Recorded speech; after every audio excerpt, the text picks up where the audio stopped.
dua dosa yang tetap mengalir meski sudah meninggal. Bismillahirrahmanirrahim. Assalamualaikum warahmatullahi wabarakatuh. Sahabat rahasia kolbu rahimakumullah. Setiap makhluk hidup pada akhirnya akan mengalami kematian, tidak terkecuali manusia. Kehidupan yang kita jalani sekarang adalah hanya menunggu waktu untuk kembali kepada kehidupan yang sebenarnya, yaitu kehidupan akhirat.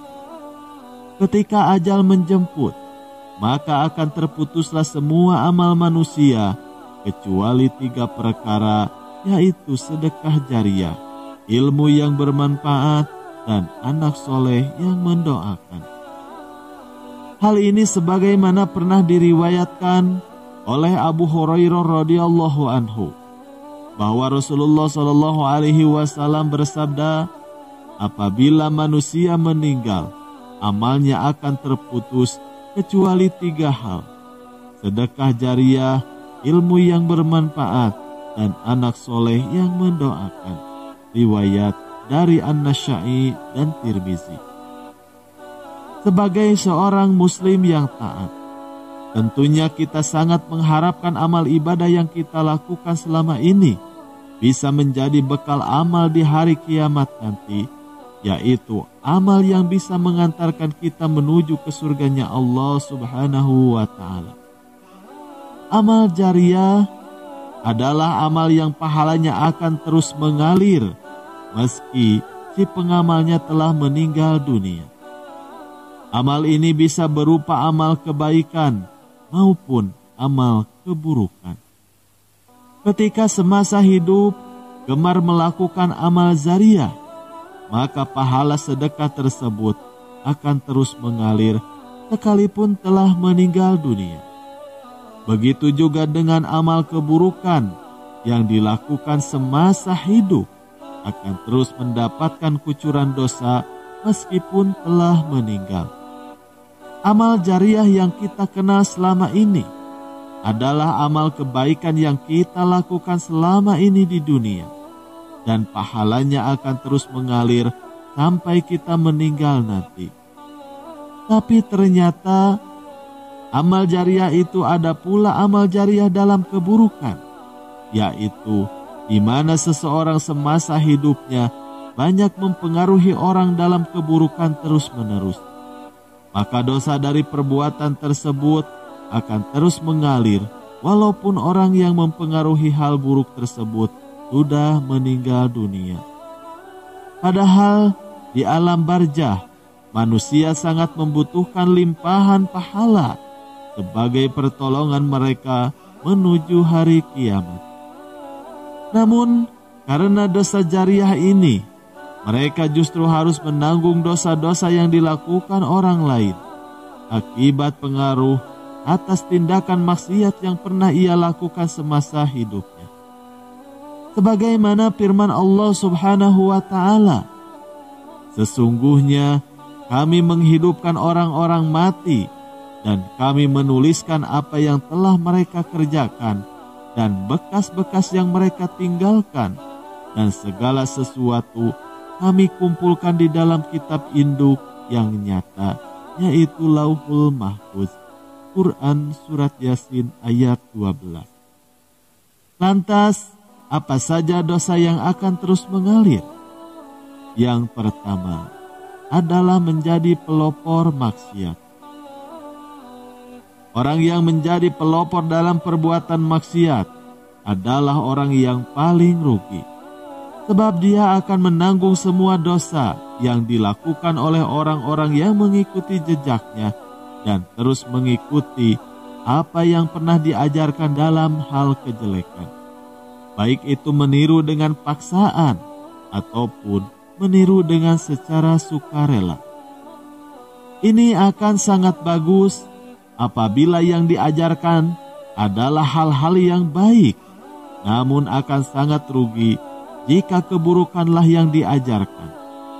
Dalam hadis yang diriwayatkan dari Jarir bin Abdillah radhiyallahu anhu, Rasulullah Shallallahu alaihi wasallam bersabda, siapa yang mempelopori satu kebiasaan yang buruk dalam Islam, maka dia akan mendapatkan dosa keburukan itu dan dosa setiap orang yang melakukan keburukan itu karena ulahnya, tanpa dikurangi sedikit pun dosa mereka. Hadis riwayat Muslim. Seseorang yang menjadi pelopor dalam kehidupan orang lain adalah orang-orang yang tidak selalu mengajarkan langsung suatu perbuatan kepada orang lain. Bisa saja karena perbuatan mereka menjadi motivasi bagi seseorang, sehingga orang tersebut dengan sukarela mengikuti jejaknya, baik itu dalam hal kebaikan maupun dalam hal keburukan. Itulah sebabnya anak Nabi Adam alaihi salam, yaitu Qabil, yang pertama kali membunuh seseorang manusia, akan mendapatkan dosa dari setiap manusia yang dibunuh di alam dunia ini sampai hari kiamat nanti. Karena dia menjadi pelopor dari perbuatan tercela tersebut.